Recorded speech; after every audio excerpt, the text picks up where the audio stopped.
Regardez cette ballerine qui tourne. Prenez quelques instants de réflexion avant de répondre à notre question. Dans quel sens tourne-t-elle? Dans le sens des aiguilles d'une montre? Ou bien dans l'autre sens?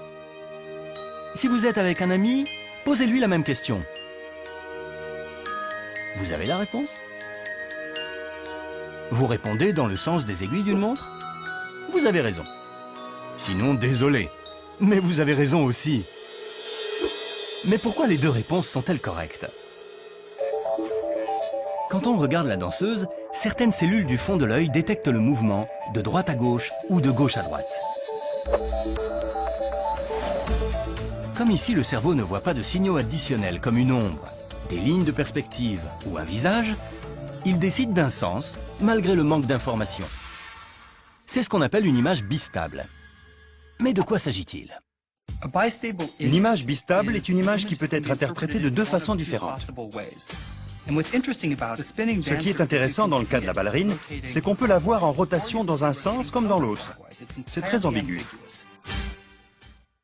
Donc, si le cerveau pense que la jambe qui pointe vers le haut est la jambe droite, elle tournera dans le sens inverse des aiguilles d'une montre. Mais si le cerveau pense que la jambe qui pointe est la gauche, elle tournera dans le sens des aiguilles d'une montre. En fait, notre cerveau est conçu pour chercher des signaux visuels. Alors quand on les met côte à côte, les deux danseuses tournent dans le même sens. Et quand on ajoute un visage et des ombres à l'une des danseuses, tournent-elles toutes les deux dans le même sens? Et maintenant, ont-elles soudain changé de direction? Et même quand on enlève les signaux visuels, le cerveau continue à voir les deux danseuses tourner dans le sens indiqué par les derniers marqueurs visuels.